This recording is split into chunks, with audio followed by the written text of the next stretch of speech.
네, 안녕하세요. 해커스 한국사 안지영입니다.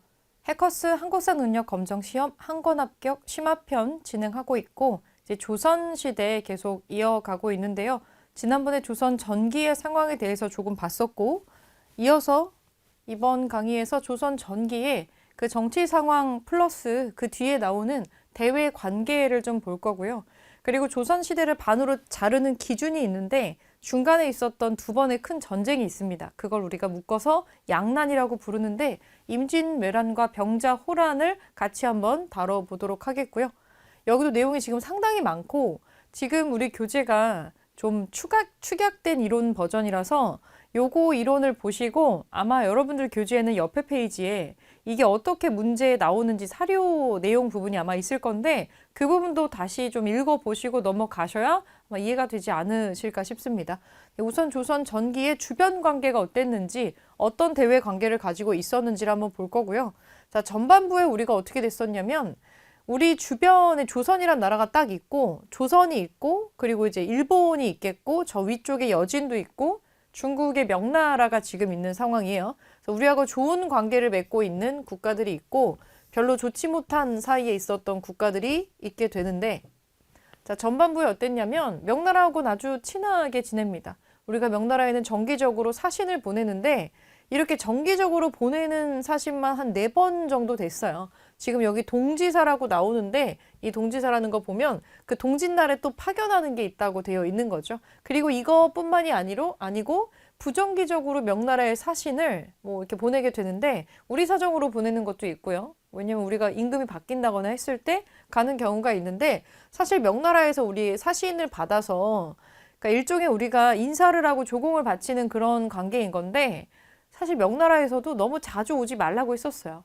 왜냐면 주변을 자기네들이 중원의 중심이라고 이렇게 해놓고 주변 뭐 오랑캐들한테 이렇게 인사를 받잖아요. 그들의 입장에서는. 그러면 이제 대인배의 풍모를 또 보여줘야 되고 통치를 하는 이 천재로서의 모습을 하다 보니까 우리가 조공을 요만큼을 바치면 이만큼을 답례품으로 줘야 되는 그러니까 실제로 조공을 받아가지고 그걸로 어떤 이득을 취한다기보다 너무 많은 국가가 인사를 오게 되면은 너무 자주 오면 답례품을 그만큼 지출을 해야 되기 때문에 조금만 오라고 할 정도로 좀 그랬어요. 그리고 어느 정도 레벨에 되지 못하는 어떤 국가에서 조공을 오려고 하면 그거 받지도 않고 이런 식으로 엄격하게 따져왔던 건데 그러니까 조공이라고 하는 게 지금 되게 마이너스적인 용어로 쓰이지만 이 동아시아에서 요 시대쯤에 조공이라고 하는 거는 서로 간에 문물을 교류하는 통로이면서 어떤 관계를 다지는 그런 액션이었다고 보시면 돼요. 일본은 명나라 쪽에 사신을 제대로 보내지도 못했으니까 우리는 명나라하고 좋은 관계에 있으면서 부정기적으로 사신을 파견하면서 이렇게 우리가 이제 모시는 좀 입장이었고 여진은 어땠냐면 여진하고 우리가 사이가 뭐 그렇게 썩 좋지는 않아요. 하지만 아주 단절하지도 않습니다. 왜냐면 무역을 통해서 다루는 게 나중에 이제 우리나라 국경을 침범하고 하는 것보다는 합법적인 선에서 무언가를 허용을 하는 게 좀 나으니까 우리가 뭐 고려시대부터 별로 좋은 역사가 있지는 않지만 그 한성에다가 서울에다가 북평관이라는 걸 설치를 하고 여기를 설치를 하고 경성이랑 경원에다가 중간에 무역소를 둔 다음에 허용을 하기는 했어요. 막 명나라처럼 적극적으로 하진 않았지만 어느 정도 루트를 좀 놓고서 아예 단절을 하지는 않았었고 일본은 어땠느냐면 고려 말기쯤에 되면은 홍건적이랑 같이 우리를 가장 신경 쓰이게 한 게 바로 왜구입니다. 그 일본 해적들이 들어와가지고 약탈하고 막 이런 거 도둑질하고 하는 이런 것 때문에 굉장히 문제가 있었는데 그래서 우리가 스시마도 몇 번 소탕을 했었죠. 근데 우리가 아예 루트를 막아놓으면 또 이렇게 들어와서 도둑질을 하니까 차라리 한정된 범위 안에서 열어주고서 컨트롤을 하자 해가지고 우리가 이제 항구를 몇 개를 열어줬었는데 그런데도 또 여기에서 또 계속 트러블을 일으키고 반란을 일으키고 하는 거를 반복을 해요. 그러니까 별로 좋은 관계가 이어지진 않았어요. 지금 여기 삼포외라는 게 또 있는데 삼포외란이라는 게 중종 때 그 삼포의 일본인들이 우리가 무역을 좀 통제를 하니까 여기에 반발을 하면서 일으킨 난 같은 거예요. 그래서 이런 걸 겪으면서 우리가 일본을 이렇게 제약하는 식으로 많이 들어가게 되는데 또 을묘외변이라는 거는 뭐냐면 우리가 무역 통제를 하니까 또 외인들이 여기에 반발하면서 침입을 해요. 우리한테 아주 피곤한 상황이 계속 반복이 되고 있는 거라서 일본과 우리가 그렇게 긍정적인 관계를 지속했다고 보기는 좀 어렵습니다.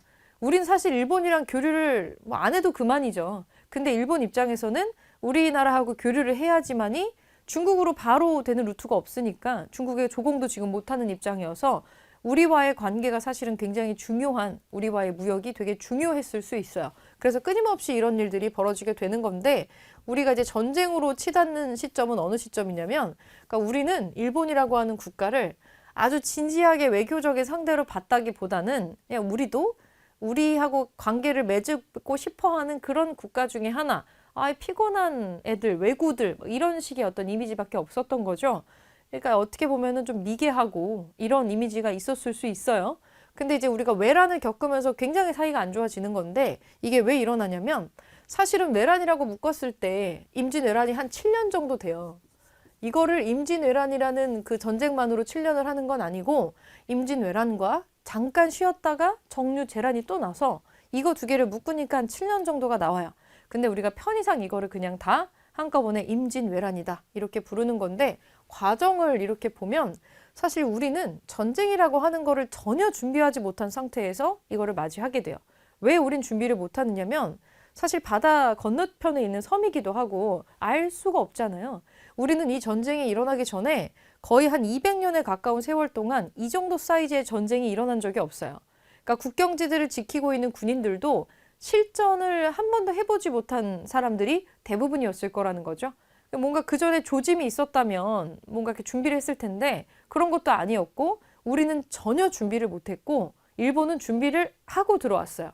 일본은 준비를 하고 온 전쟁이었기 때문에 우리하고 아무래도 준비된 뭔가가 달랐겠죠. 우리는 제대로 된 군대나 무기 같은 것도 지금 병장기 점검조차 되고 있지 않은 상황에서 전쟁을 맞이했다고 하면 되고요.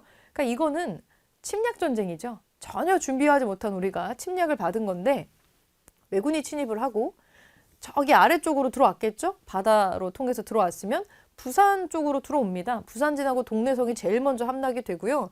중간에 이제 충주까지 올라옵니다. 충주가 되게 중요한 위치예요. 한반도 지도를 머릿속에 떠올려 보시면 중간에 배꼽 정도에 해당하는 데가 이제 충주가 되겠는데, 이쪽에서 우리도 얘네들이 충주를 뚫고 올라오면 한성까지는 금방이거든요. 그럼 여기서 막아내야 돼요. 그래서 그때 당시에 일본인들한테도 명성이 좀 자자하게 알려져 있었던 명장수를 보내서 이거 막아라 하고 보냈는데, 그게 바로 이제 그 신립장군이에요.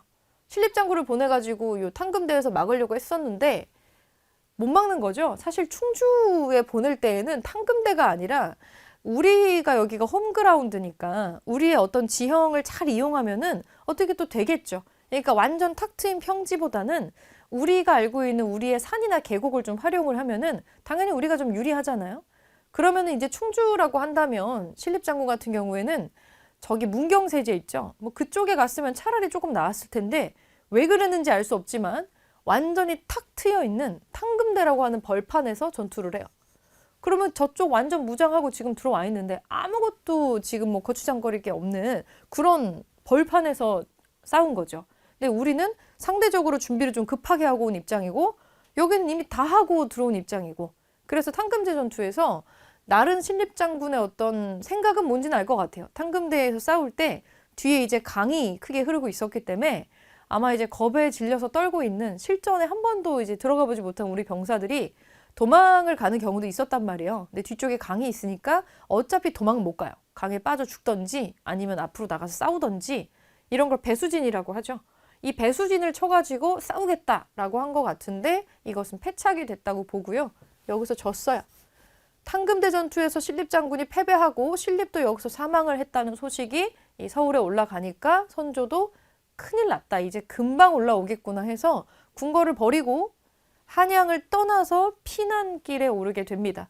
물론 이때 피난 갈 때 서울을 비워놓을 순 없잖아요, 한양을. 그래서 급하게 광해군한테 정부를 두 개로 쪼개가지고 광해군한테 서울을 맡기고 자기는 저기 의주로 피난길을 떠납니다. 근데 우리가 육군은 아무 준비도 못한 게 맞아요. 근데 유일하게 이 전쟁이 일어날지도 모른다라는 거를 예감을 하고 유일하게 전쟁을 대비한 사람이 있었죠. 우리가 너무나 잘 알고 있는 이순신입니다.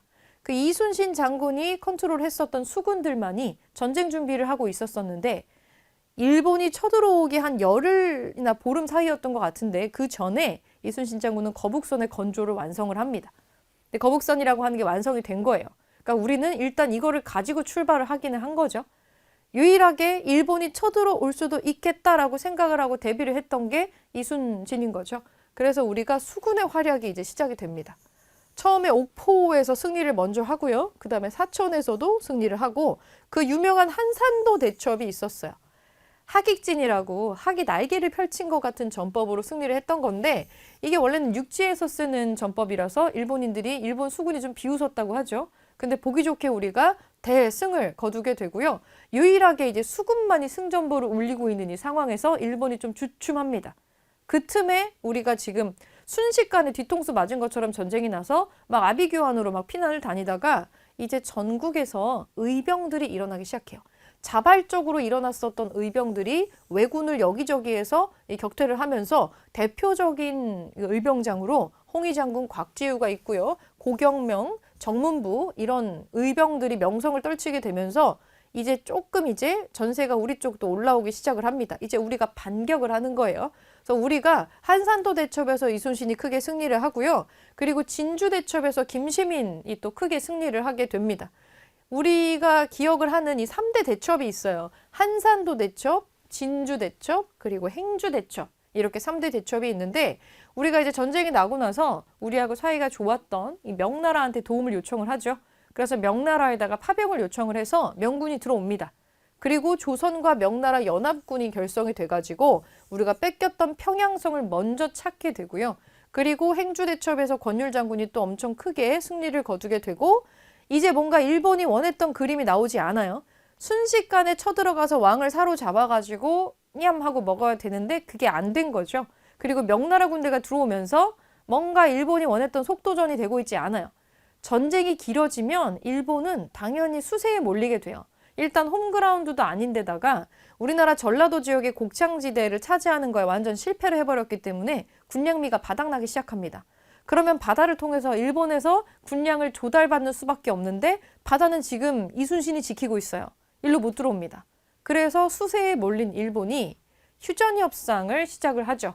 명나라와 일본 간의 휴전협상이 시작이 되면서 잠깐 전쟁이 중단이 되는데 사실은 이 기간 동안에 정말로 휴전을 하려고 했던 건 아닌 듯 보이고 다시 한번 이 태세를 가다듬어서 들어올 만한 시간을 벌었다고 보여요.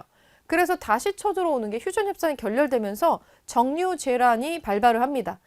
근데 휴전협상이 결렬이 왜 됐냐면 그 휴전을 하는 전쟁을 종식하는 조건을 건 게 있어요. 뭐 말도 안 되는 조건이에요. 명나라의 공주를 뭐 일본에 시집을 보내라는 둥, 우리나라 팔도 중에 4개를 내놓으라는 둥, 뭐 말도 안 되는 소리를 해서 실제로 협상을 하려고 한 게 아니라 결렬하려고 내놓은 조건이라고 여겨집니다.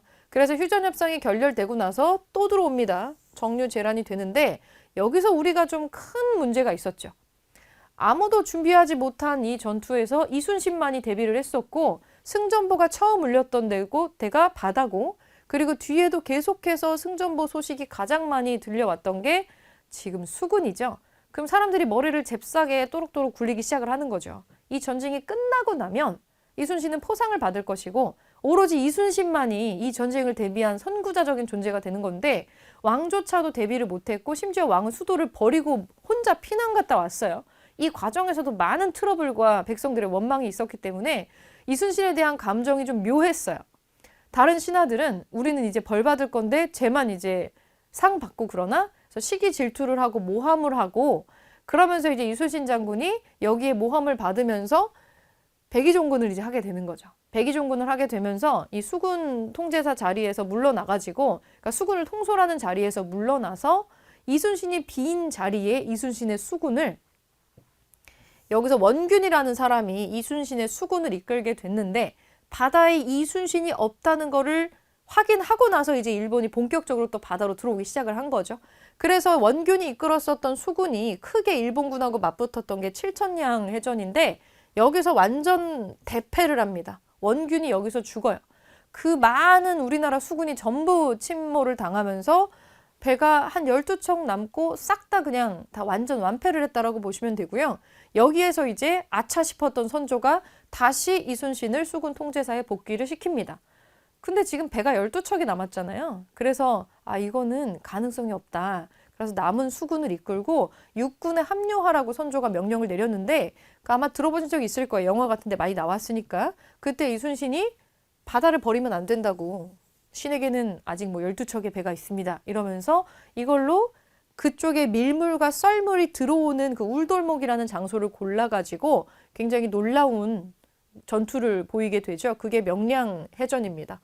여기에서 명량해전에서 아주 소수의 병력으로 엄청 수백 척의 일본 군대를 대패한 사건이었는데 이걸로 이순신의 명성이 굉장히 또 올라가게 되고 이러면서 일본이 잠깐 주춤했는데 이때 일본의 수장이었던 도요토미 히데요시가 갑자기 사망을 하게 되면서 혼비백산한 왜군이 철수를 하게 되는 거죠.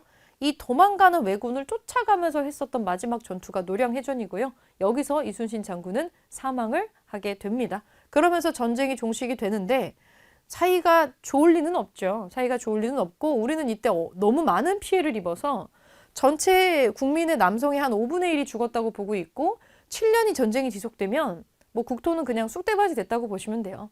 기반 시설이 그냥 완전 다 파괴됐다고 보는 게 맞겠죠. 그리고 죽은 사람도 죽은 사람인데 일본으로 막 납치된 사람도 너무 많고 포로로 끌려간 사람 여러 가지 사람들이 있었죠. 그래서 전쟁이 끝나고 나서 우리가 어땠냐면 사실은 관계를 맺지 않으려고 했었지만 선조 뒤이어서 즉위했었던 광해군이 일본이랑 기유약조라는 거를 맺어요. 그러면서 국교를 재개는 합니다. 이 기유약조가 뭐냐면 일본과 통교를 허용은 하는 거예요. 왜냐면 이제 우리가 거기 끌려 들어간 사람들이 있잖아요. 거기 포로로 끌려간 사람들 다시 되찾아와야 되고 하다 보니까 국교를 한정적으로 다시 재개를 하기는 했었다. 기후약조를 통해서 광해군 때 시작을 그걸 다시 하고 일본 입장에서도 이 막부에서도 중국이랑도 뭔가를 하고 있지 못하고 우리나라랑도 이렇게 깨져버렸으니까 발전된 문물이 들어올 루트라는 게 이제 없어요. 그러니까 다시 우리나라하고 외교 관계를 반드시 맺어서 발전된 문물을 받아들일 필요가 있었어요. 그래서 일본의 에도 막부에서 통신사 이제 파견해 주세요 하면서 요청을 해가지고 얘네들도 쇼군이라고 하는 막부의 지도자가 바뀔 때마다 우리한테 통신사를 파견해 달라고 요청을 합니다. 실제로 우리나라 통신사가 굉장히 융숭한 대접을 받았다라고 되어 있고요. 이 통신사가 19세기 초까지 조선의 발전된 문물 혹은 중국에서 받아들여 온 것들 요거를 일본에다가 전파하는 문화사절단의 역할을 합니다. 굉장히 중요한 특징 중에 하나죠. 이 통신사 루트를 따라가지고 가는 지금 여행 루트가 있을 정도니까 거의 1년 예산을 이 통신사 행렬에 다 썼다고 돼 있어요. 일본 입장에서는. 이걸 되게 중요하게 여겼다라는 게 알 수가 있는 부분이겠죠. 자, 일본과의 관계는 이랬는데 그럼 우리는 나중에 전쟁 끝나고 이거 수습을 어떻게 했느냐. 이게 지금 국가가 쑥대밭이잖아요. 광해군한테 주어진 임무는 뭐냐. 이제 사람들을 안정시키고 다시 엔간치 살 수 있게 만들어 놔야겠죠. 민생 안정책을 합니다. 고민을 많이 해요. 광해군은 전쟁을 겪은 임금이고 얼마나 참혹하게 사람들이 살고 있는지를 눈으로 봤기 때문에 현실적으로 생각을 하게 되는 거예요. 사람들을 살 수 있게 지금 해줘야 된다. 지금 제일 힘든 게 뭘까? 지금 땅이 완전 쑥대밭이 됐는데 옛날이랑 똑같이 세금을 걷는다? 힘들겠죠. 그럼 사람들이 가장 힘들어했었던 세금이 뭘까? 토지세도 있고 많이 힘들었겠지만 사실 여기에 그 특산물 내는 세금이 있잖아요. 특산물을 내는 세금이 있는데 이 특산물을 내는 게 굉장히 힘들었던 거죠. 그게 지금 옛날같이 생산이 안 되는 것도 있고 이 특산물을 내는 과정에서 많은 부정부패가 일어났었기 때문에 요게 굉장히 사람들을 힘들게 하는구나 라는 걸 직접 목도를 하고 이 토산물이라고 한다면 제주도라면 귤이라든지 바닷가라면 생선이라든지 특정하게 나는 것들이 있을 거잖아요. 그런 거를 구하고 통과시키기가 너무 힘드니까 이거 말고 그냥 토지 갖고 있는 거에 따라서 쌀이랑 동전처럼 구하기 쉬운 걸로 통일해서 내자. 이 공납이라고 하는 토산물 내는 거를 우리가 이거를 바꾸자. 토산물 너무 힘들잖아. 너무 힘들고 그것도 현물이다 보니까 올라오는 과정에서 썩기도 하고 보관도 되게 힘든 거예요. 그래서 이거를 전반적으로 해결하기 위해서 이거를 쌀이나 동전으로 통일해서 내는 대동법이라는 거를 고안을 해내고 이거를 추천을 받아서 경기도에 한정해가지고 먼저 실시를 했어요. 왜 경기도에 한정을 했을까? 할 거면 다 하지. 왜냐면 광해군은 이걸 다 하고 싶었겠지만 여기서 중요한 건 이 토산물 대신에 세금을 어떻게 내는 거예요? 토지의 결수에 따라서 쌀이나 동전으로 내는 거죠. 그러면 토지 갖고 있는 게 별로 없는 사람들은 아무래도 내는 양이 많이 줄어들겠죠. 근데 대토지를 가지고 있는 지주들은 어떨까요? 많이 내야겠죠. 그러면 이걸 갖고 있는 사람들이 대체로 관리들이잖아요. 여기 일하는 사람들이 이제 관리들이 양반들이 이걸 또 내야 되는데 그러기 싫겠죠. 세금 내기 싫겠죠. 그래서 그거를 반대를 많이 했어요. 대동법이 전국적으로 확산되기까지 걸린 시간이 100년 정도 됩니다. 상당히 오래 걸렸죠. 그리고 요때 이제 이 광해군이 이런 걸 정책을 실시를 하고 있을 때 선조에 이어서 여전히 이 의사로 있었던 어의로 있었던 허준이 우리나라 전통 한의학을 동아시아 거를 다 정리를 해가지고 동의보감이라는 책을 또 완성을 합니다. 가끔 선지에 나오니까 요게 언급이 되면 이거 광해군 때구나 이렇게 좀 체크를 해주시면 되고요. 광해군은 실제 사람들이 먹고 사는 거에 굉장히 집중을 해서 현실적으로 생각했어요. 명분만 있는 껍데기로 사람들을 괴롭히기보다는 실제 현실적인 생각을 하는 거죠. 이건 역시 이 사람이 전쟁을 목도했고 참여한 사람, 실제 전쟁에 들어가서 목숨 걸고 막 굴렀던 사람이니까 이럴 수 있는 거예요. 지금 시대 흐름이 어떻게 되고 있었냐면 임진왜란이 끝났는데 우리나라도 우리나라지만 명나라가 우리나라를 도와주는데 약간 돈을 너무 많이 썼어요. 돈과 군대를 너무 많이 써가지고 정작 본인들의 국가가 굉장히 약해지는 결과를 가져왔는데 명나라가 슬슬 쇠퇴를 하고 있고 저기 북쪽에서 여진 애들이 또 후금이라는 이름으로 쑥쑥쑥쑥 성장을 해 나가고 있었어요. 점점 명나라가 좀 지는 해가 되고 얘네들이 좀 뜨는 해가 된 거예요. 그런데 이제 명나라가 얘네 둘이 이제 싸우게 되니까는 명나라랑 후금이 전쟁을 하게 되니까 우리 도와줬잖아요, 명나라가. 그래서 조선에도 야, 이제는 니네가 우리한테 군대를 보내 라고 원군을 요청을 했는데 도의적으로 본다면 군대를 보내는 게 맞죠? 우리를 도와줬잖아요, 명나라도. 그래서 조명연합군으로 우리도 싸웠잖아요. 우리도 응당 보내줘야지 맞는데 광해군이 이제 고민이 되는 거예요. 왜냐면 우리 임진왜란의 흔적을 이 안 좋은 거를 아직도 다 회복을 하지를 못했는데 지금 우리가 여기다 파병을 해버리면 이러다가 명나라가 망하기라도 하면 명나라를 도와준 우리나라를 후금이 가만히 두겠어요? 그러면 저 무서운 후금이 또 우리나라를 무자비하게 쳐들어온다면 이제 우리는 그렇게 전쟁을 또 겪으면 망한다고 생각을 한 거죠. 최대한 평화적인 방법으로 신뢰를 취해야겠다라고 생각을 하게 돼요. 돌 이상 안 보낼 순 없잖아요. 그래서 고민을 하다가 강홍립이라고 하는 사람을 불러가지고 몰래 이제 밀지를 보내는 거예요. 명나라에 파병하는 것처럼 강홍립을 보내지만 몰래 걔한테 따로 명령을 내려서 이 싸우는 척만 하고 그냥 투항을 해라. 괜히 가서 우리가 죽을 필요가 없다. 그리고 투항을 하게 되면은 나중에 이제 후금 거기한테 가가지고 내 메시지를 전해라. 우리는 후금이랑 싸우고 싶지가 않은데 뭐 상황이 좀 이렇다 보니까 명나라한테 파병을 군대를 안 보내줄 수가 없고 여차저차 해가지고 내가 그냥 보내는 신용만 한 거니까는 우리는 절대로 후금이랑 척지고 싶지 않다. 이런 거를 메시지를 전달을 한 거예요. 그래서 이제 이런 걸 중립외교라고 해요. 그래서 했는데 일단 정말로 강홍립이 가서 그냥 투항을 해버렸고 사르후 전투에서 바로 얘기했던 대로 항복을 하는 거예요. 그래서 이제 결과를 보면은 후금은 광해군을 싫어하지 않았어요. 얘 뭐 좀 아는 애구나 이렇게 생각을 해서 신중하게 외교 정책을 했기 때문에 당장 우리를 쳐들어오지 않았어요. 당장 우리 쳐들어오지 않았어요. 광해군이 있을 때에는 후금하고 사이가 나쁘지 않았다는 얘기예요. 그런데 이게 그때 당시에 선비들이 보기에는 대단히 비겁한 행동이고 명나라, 명분이 되게 중요한 사람들이잖아요. 아니 우리 그렇게 도와줬는데 이 무슨 임금된 자가 이렇게 할 수가 있냐 난리가 났고 나중에 인조반정의 꼬투리가 되는 거죠. 이게 그 명나라에 대한 의리를 저버렸다라고 하는 거가 주요 이제 인조반정의 이 명분으로 나오는 것 중에 하나예요. 이렇게 보시면 되고 그러면 이제 우리가 광해군 때에 광해군이 끝나고 나서 어떻게 또 전쟁이 일어나느냐. 자, 광해군에서 인조로 넘어가는 시점이 지금 여기에 나오는 거죠. 여기 한번 보겠습니다. 인조반정과 이괄의 난이라고 나오는데 자, 인조반정. 서인들이 광해군의 중립외교를 굉장히 비난을 하고요. 그리고 광해군이 좀 복잡한 가계도를 가지고 있습니다. 광해군의 아버지가 선조죠. 선조가 사실 뭐 딱히 전쟁만 아니었으면은 선구도를 평가받을 뻔했던 사람이에요. 선조가. 근데 선조도 피난 갔다 와가지고 상당히 스트레스를 많이 받았는데 사람들이 우리를 버리고 피난을 갔었던 선조보다는 우리하고 같이 먼지구대기에서 구르면서 싸워준 광해군을 훨씬 좋아했어요, 백성들이. 이거에 대해서 자기 아들인데 여기에 대한 죄책감을 자기도 느끼고 있기 때문에 광해군을 굉장히 뜨뜻미지근해 했어요. 되게 탐탁치 않아 했어요. 그런데 전쟁이 끝나고 나서 선조가 이제 왕비가 죽게 되면서 재혼을 한단 말이에요. 그리고 굉장히 젊은 왕비하고 재혼을 하게 되는데 재혼했을 때 선조가 한 52살 정도 됐었고 그때 재혼한 왕비가 19살인가 그랬어요. 훗날의 임목대비예요. 굉장히 젊은 왕비가 들어와서 자녀를 출산을 하게 되는 거죠. 선조는 먼저 죽은 왕비와의 사이에서는 아들이 없었어요.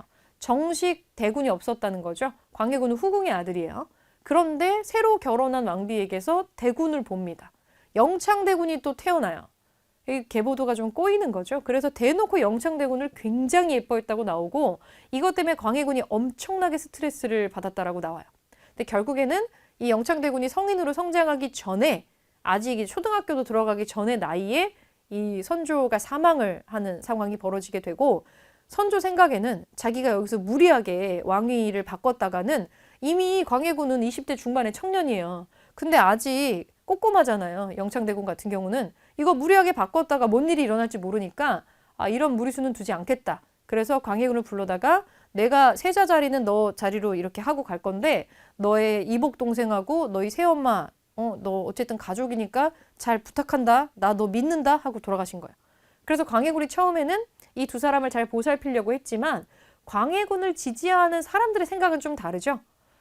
이건 다 명분의 문제예요. 나중에 영창대군 지금이야 이렇게 꼼꼼하지만 나중에 제가 훌쩍 커가지고 성인이 돼서 아이고 형님은 고생하셨고요. 근데 일단 내가 대군이니까 왕의 계승권의 정당성은 나한테 있지 않나? 하고 달라고 하면 주변 신하들이 다 여기에 모여들면은 진짜 왕 자리 바뀔 수도 있어요. 그럼 광해군을 지지했던 사람들은 나중에 굉장히 곤란해지겠죠. 그러니까 영창대군은 광해군 쪽 사람들의 생각에서는 살아있으면 안 돼요. 살아있으면 안 되는 거죠. 그래서 여러 가지 어떤 루머와 막 이런 거가 있어가지고 결국에는 영창대군과 그 어머니 임목대비가 모함을 받게 돼서 집안 다 깨지고 그래서 영창대군은 8살의 나이로 굉장히 끔찍한 죽음을 맞이하게 되고 차마 법적인 어머니를 죽일 수가 없어서 유교 국가에서 그냥 지금의 덕수궁 자리에다가 유패를 시켜버립니다. 어머니의 자리를 빼앗고 신분을 강등시켜가지고 여기 어머니를 패하고 동생을 죽였다가 패모살죄거든요. 이게 사실 유교 국가에서 있을 수가 없는 굉장히 폐륜적인 행위로 평가될 수 있거든요. 요거하고 그 비겁한 중리배교 정책 2개를 묶어가지고 이 광해군을 끌어내리려는 사람들이 요거 2개를 명분으로 삼아요. 그리고 인조가 반정을 일으키게 되는 건데 광해군이 폐위되고 인조가 즉위를 했고요. 광해군을 지지했던 북인들은 여기 영원히 이제 없어집니다. 그리고 인조를 임금으로 만들어준 서인이 다시 정권을 장악하면서 뿅 하고 등장을 하게 되죠. 그런데 그 직후에 무슨 일이 일어나냐면 반정으로 임금이 되면요. 정말 중요하게 해야 되는 게 하나 있어요. 반정 공신들이 있죠. 농공 행상을 제대로 해야 되는데 그게 초반에 좀 삐그덕거린 거예요. 인조반정의 공신이었던 이괄이 약간 좀 중심지가 아니라 가생위로 밀려납니다. 여기에 이괄이 좀 불만을 좀 품고 있어요. 불만을 품고 있는데 뭔가 돌아가는 흐름이 이상하다고 느끼고 난을 일으켜서 이 사람이 또 군대를 가지고 있었기 때문에 순식간에 도성이 점령이 됩니다. 그래서 인조가 피난까지 가요. 되게 막장이죠. 어디까지 피난 갔냐? 공주까지 피난을 갔어요. 공산성까지. 이러면서 지금 초반에 굉장히 불안정한 모습을 보이고 있어요. 즉위하자마자 일어났었던 충격적인 사건이 이제 이괄의 난인데 반란은 가까스로 진압이 됐는데 이 반란의 잔당들이 살아남아가지고 후금으로 도망을 쳐가지고 뭐라고 했냐면 지금 조선이 어떠냐면요. 그 광해군, 후금이랑 잘 지냈었던 광해군을 얘네들이 억지로 몰아내고 지금 이런 짓을 하고 있어요. 얘네들 쿠데타 일으켰어요. 하고 고자질을 하는 거죠. 후금은 정말 이것 때문에 온 거는 아니고요. 이거는 명분입니다. 명분. 감히 명나라, 자기네들이 멸망시켰던 이 명나라를 지지하고 우리를 싫어하는 사람이 집권을 지금 하고 있잖아요. 그러면 후금이 나중에 중원제국을 다시 재패를 하게 되면 주변 나라를 이렇게 서열 정리를 해야 되는데 아주 괘씸죄가 추가되는 상황인 거죠. 그래서 이 상황 속에서 뭔가 우리나라를 정벌할 명분이 필요한데 그 명분을 인조하고 그 일파들이 제공을 지금 해준 거죠. 그래서 정묘호란이라고 하는 요 호란이 발발을 하게 되는 거예요. 호란. 자, 호란도 두 번 일어났어요. 정묘 호란이 있고요. 병자 호란이 있어요. 서인 정권이 시대를 역행을 하죠. 친명 배금 정책을 합니다. 명나라 친하게 지내고 후금을 배척한다. 오랑캐들 이러는 거죠. 굉장히 지금 이게 심기를 건드렸을 거예요. 그래서 후금이 광해군을 위해 보복한다는 명분으로 우리한테 침략을 했고요. 이때 또 인조는 피난을 갑니다. 강화도로 피난을 갔고, 그리고 뭐 우리가 마냥 도망만 다닌 거는 아니고 의병 끌고 와가지고 후금하고 싸운 사람들도 있었어요. 용골산성의 정봉수, 그리고 의주에서 이립 등이 이제 막 싸우는 그런 항전이 있기도 했는데 일단 왕은 피난을 갔어요. 우리가 수세에 몰렸다는 거죠. 그래서 우리가 후금이랑 정묘 약조를 맺어가지고 형제 관계를 맺었어요. 누가 형이에요? 후금이 형이고 우리가 동생이에요. 이거부터가 이미 굴욕의 시작인데, 이러고 나서도 나중에 이 뒤에 병자호란이 일어났었던 시점은 명나라가 완전히 망해버리고, 명나라가 완전히 망하고 후금이 중국 땅을 차지하고 청으로 왕조를 국호를 고친 다음에 이제 우리한테 야, 이제 형제관계는 좀 부족하고 우리가 중원을 제패했거든. 이제 우리 청제국이야. 이제 군신관계 맺자라고 하는 거예요. 당연히 우리가 신하가 되겠고 걔네가 이제 이 군이 되는 거겠죠. 그 청나라가 이 요구를 하니까 우리나라에서 난리가 났어요. 사람들이 반으로 나뉘어가지고 막 싸우는 거죠. 저 오랑캐 놈들하고 우리가 절대로 이제 그런 거 할 수가 없다 해서 싸우자고 하는 주전론이 있고, 지금 청나라하고 싸우면 우리 다 죽어요 라고 하는 주화론이 또 있었던 거예요. 화친을 맺어야 된다. 지금은 우리 힘이 없지 않냐. 이 두 사람이 막 이 두 집단이 막 싸웠었는데 국론이 나뉘었다가 조선 내에서는 그래도 우리가 자존심이 있지 저 오랑캐 나라들하고 어떻게 여기다가 군신은 관계를 맺습니까? 이게 조금 우세해져가지고 청나라가 얘네들 봐라 우리한테 군신 관계 안 할 것 같네 하면서 침략을 또 해오는 거죠. 사실은 이것 때문에 욕을 먹는 거예요. 인조가 욕 먹는 것 중에 하나가 광해군이 그 중립 외교가 어떻게 보면 되게 비겁해 보일 수 있지만 지금 내가 비겁해 보이고 좀 없어 보이게 하는 게 문제가 아니라 전쟁이 또 나면은 사람들이 또 죽잖아요. 이걸 막기 위해서 이제 군주로서 이제 희생을 피하고자 했었던 건데, 인조의 정권 같은 경우는 뭐 하등 도움이 되지도 않는 자존심 때문에 안 했어도 되는 전쟁을 일으켰다는 욕을 먹는 거예요. 사실 후금에게 명분을 제공을 해버린 거죠, 청나라한테. 그래서 청나라가 너네들은 힘을 좀 보여줘야겠구나 하고 밀고 들어오는 게 이제 병자호란입니다. 물론 우리나라에도 임경업이라는 유명한 장수가 있고요. 백마장선에서 크게 이제 항전도 하고 강화도에서 이제 순절까지 해가면서 죽어가면서 싸운 사람들도 있기는 했지만, 김준이나 이런 사람들이 광교산, 용인 같은 데서 항전도 했지만 인조는 또 뭐 했을까요? 또 피난 갑니다. 또 피난을 가요. 부지런히 도망 다니죠. 이번에 강화도까지 갈 시간조차 벌지를 못해서 급한 대로 남한산성으로 피난을 갑니다. 근데 남한산성에 거의 갇힌 거죠. 거기 안에 뭐 식량도 제대로 없고 천혜의 요새긴 하지만 겨울이 되니까 이제 먹을 것도 없어지고 너무 추운 거예요. 그 담벼락에서 이거 감시했었던 사람들이 막 얼어 죽고 난리가 났어요. 먹을 게 없어가지고 말도 막 잡아먹어요. 결국에 버티다 못해서 결국에는 인조가 항복을 하기로 결정을 하고 걸어 나가가지고 군신관계를 체결을 하죠. 걸어 나오라고 해요, 청나라가. 인조 거기서 나와서 우리 있는 삼전도까지 와. 청태종이 친히 왕림을 해가지고 내 앞에 와서 무릎 꿇고 머리 받고 절해. 군신관계 맺어. 해가지고 거기까지 걸어갑니다. 이게 바로 그 유명한 삼전도의 굴욕이에요. 남한산성에서 끌려 나와가지고 3번 절하고 9번 이렇게 머리를 이 바닥에다가 찧어 박았던, 뭐 그래서 여기가 까져가지고 피가 뭐 줄줄 났단 그런 얘기가 있는데, 그 내용에 적혀있는 삼전도비라는 게 있어요. 이 삼전도가 지금의 저기 송파구의 잠실 쪽에 그 롯데월드 있는 데 있잖아요. 그쪽이거든요. 석촌호수 있는 쪽에. 거기에 지금 이 삼전도비가 서 있어요. 유적으로.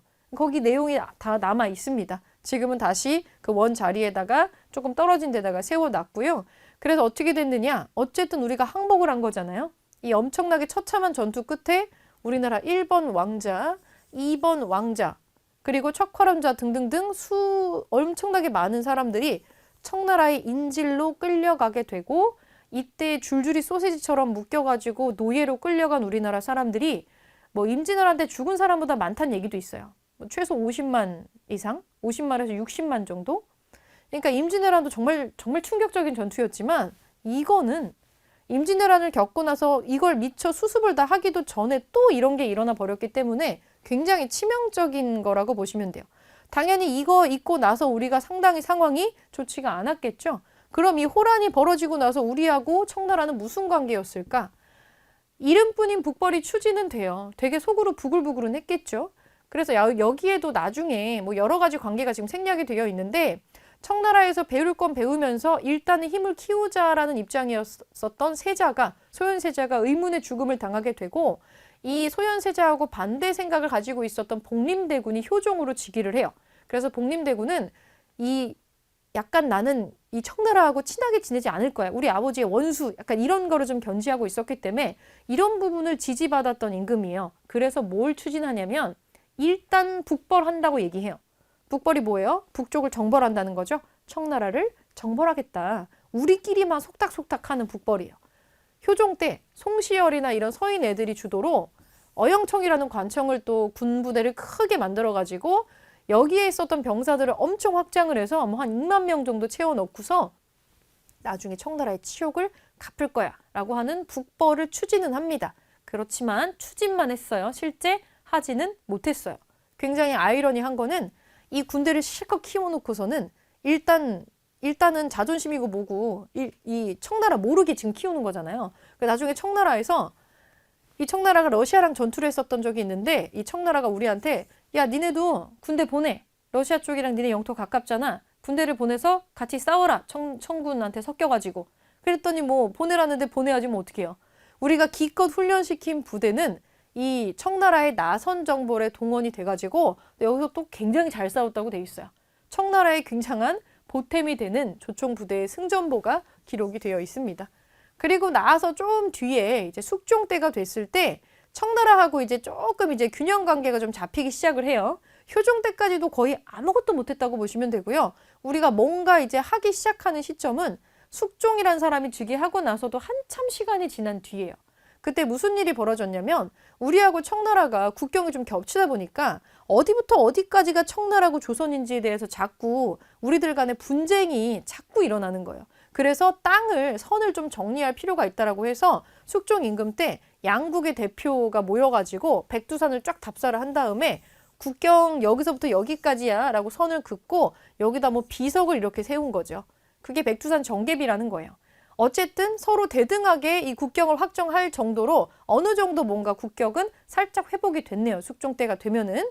그리고 나서 이제 우리가 어떤 게 나오냐면 청나라한테 굉장히 굴욕적인 어떤 관계를 당하긴 했지만 청나라에 끌려갔던 사람, 청나라에 갔었던 외교관, 사신들 요런 사람들이 뭔가 깨닫는 바가 있었어요.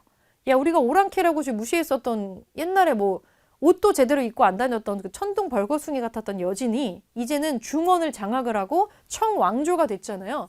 얘네들의 문물의 발전 속도가 막 눈부신 거예요. 그래서 지금 우리가 자존심 상해할 게 아니고 야, 우리 배워야 된다. 그리고 적극적으로 갖고 와야 돼. 북쪽에 있는 거 지금 청나라 거 배워야 된다. 그리고 일단은 국력을 키워야 될 거 아니냐라고 하는 북학론이라고 하는 게 여기에서 또 등장을 하더라. 요거를 또 생각을 해주시면 되고요. 요런 거를 연구하는 학자들이 나중에 또 등장을 하게 되는 거예요. 그러면 중요한 건 양난 이후예요. 이 전쟁 2번 겪고 나서 우리가 너무나 국가의 시스템이 바뀌었기 때문에 우리가 요거 뒤의 모습을 다르게 지금 생각을 하는 건데 지금 양난 이후의 통치 시스템이 어떻게 바뀌었는지 조금 볼게요. 자, 비변사라는 게 있습니다. 저 비변사라는 게 원래 어떤 거냐? 옛날에 삼포외란이 있었을 때 그러니까 국경지대에서 뭔가 트러블이 나면은 이거를 해결하기 위해서 임시국방기구로 설치를 하는 게 이제 요런 비변사라는 기구인데 임시로 설치가 됐다가 일본 애들이 하도 난리가 나 있고 맨날 쳐들어오니까 그냥 이거가 임시가 아니라 그냥 계속 있게 된 거예요. 전투가 계속 일어나니까. 그래서 상설기구로 비변사가 바뀌었는데 요 일본과의 전투를 겪으면서 정식 관청이 되면서 상설화가 되었는데 언제 또 확 올라가냐면 임진왜란이 또 7년이나 있었고 이게 있고 나서 이거를 해결하는 과정에서도 계속해서 어떤 관청이 필요로 했기 때문에 원래는 전쟁에 관련된 국방과 관련된 것만 얘네가 담당을 해야 되는데 임진왜란을 겪고 나니까 거의 모든 의정부에서 하는 일까지 여기를 다 갖고 와서 하는 거예요. 그래서 비변사라는 이 임시기구가 굉장히 초월적인 기구로서 최고 기구로 완전히 환골탈태를 해버립니다. 너무 비대해져 버린 거죠. 군사적인 거, 국정에 대한 거, 정치에 관한 거 전부 다 비변사에서 해결을 하게 됩니다. 그리고 가장 크게 변화가 있었던 게 우리나라의 군대인데 이제 우리가 전쟁을 굉장히 혹독하게 겪고 나서 깨달은 바가 또 있지 않았겠어요? 그렇게 해서 설치가 됐던 게 임진왜란 도중에 우리가 훈련도감이라는 걸 설치를 해요. 그 유성룡이라는 유명한 재상이 이제 우리가 다 상비군이 없어서 벌어진 일입니다. 그래서 우리가 급하게 훈련도감을 설치를 해서 총 쏘는 사람, 활 쏘는 사람, 창이나 칼 쓰는 사람의 세 종류로 군대를 만들어서 돈을 받고 이것만 하는 상비군을 만든 거예요. 그게 훈련도감이에요. 훈련도감이 있었던 자리가 오늘날의 그 동대문, 옛날에 지금 DDP죠. 그쪽에 있는 데가 훈련도감이 있었던 자리입니다. 그리고 인조 시기에 우리가 어영청이라는 거를 또 크게 확장을 하게 돼요. 인조하고 효종 때 연결해서 어영청, 총융청, 수어청, 금이영까지 이렇게 5개로 나중에 정리가 되면서 우리나라의 이 군대가 오군영이라고 하는 거를 이제 완성을 시키게 돼요. 실제 북벌을 하지는 않았는데 어영청이나 이런 거는 북벌 담당으로 또 설치가 된 거기도 하고 몇 번의 난리를 겪으면서 계속해서 군대가 이렇게 들어가고 있는 게 지금 보이죠. 숙종 때 금이영이 설치가 되면서 오군영은 완성이 됐다라고 보시면 될 것 같아요. 이렇게 되어서 군대가 좀 보강되는 모습을 보이더라. 이게 중앙이고요. 지방군도 뭐 하긴 해야겠죠. 그래서 방어체제가 지금 옛날의 효율적인 제도로 다시 회귀를 하게 되고요. 그리고 서고군이라는 게 지금 있는데 우리가 지금 급할 때는 양반이건 노비건 지금 뭐 중요하겠어요. 다 같이 나와서 싸워야지. 그래서 양반부터 노비까지 모든 계층이 들어가 있는 지방군이에요. 평상시에는 그냥 원래 살던 대로 살면 됩니다. 원래 살다가 나중에 전투가 나면은 양반과 노비도 모두 뛰어들어가지고 군대가 되는 거예요. 그러니까 이런 거를 만들 수밖에 없는 상황이 된 거죠, 우리가. 그래서 이런 과정을 거치면서 지금 이거는 중앙의 어떤 시스템 문제인데 이 양난이 있기 전과 있고 난 이후의 조선의 모습이 너무 달라서 이 양난을 기준으로 일어나기 전을 조선 전기라고 하고 일어난 후를 조선 후기라고 나눌 수밖에 없는 거예요. 굉장히 많은 변화가 일어났을 거라고 어렵지 않게 추정을 할 수가 있겠죠. 자, 간단하게 개념 확인을 좀 해보겠습니다. OX로 한번 체크를 해볼게요. 임진왜란 때 권율이 진주성에서 왜군에 승리하였다. 아니죠. 진주성에서 승리했던 건 김시민이죠. 이괄의 난은 광해군의 폐모살제에 반발해서 일어난 게 아니고 인조 반정 이후에 농공행상의 불만 때문에 일어났었던 거죠. 효종 때 어영청을 중심으로 추진은 됐죠. 선국은 못했지만 북벌을 하긴 했어요. 그리고 옆에 2번 보면 괄호 안에 옳은 것에 동그라미 해볼게요. 이순신은 하객진 전법을 어디서 썼나요? 한산도 대첩에서 썼죠. 자, 그리고 조선은 청과 군신 관계를 체결했다. 군신 관계를 체결한 거는 병자호란입니다. 정묘호란하고 나서는 형제 관계를 체결했었던 거고요. 자, 숙종 때 뭐가 설치가 되면서 우리의 중앙군이 오군영 체제가 완성이 되더라. 금이영이 설치가 되면서 이 5가지가 완성이 되죠. 이거는 간단한 개념 문제였고요. 굉장히 많은 내용이 한 섹션에 지금 되게 응축이 돼 있어서 헷갈리실 수 있는데 여기 사이사이에도 스토리들이 다 들어가 있어요. 그래서 우리 여러분들 이론 페이지 옆에 나오는 사료 풀이 챕터 있죠. 여기에 어떤 식의 사료를 던지고 어떤 걸 추론하라고 요구하는지를 반드시 보시고 그 다음에 기출문제에 있는 장으로 넘어가 주시면 좋겠습니다. 네, 우리가 봤었던 양난에 해당하는 부분, 문제로 어떻게 나오는지 다음 시간에 기출문제로 확인하겠습니다.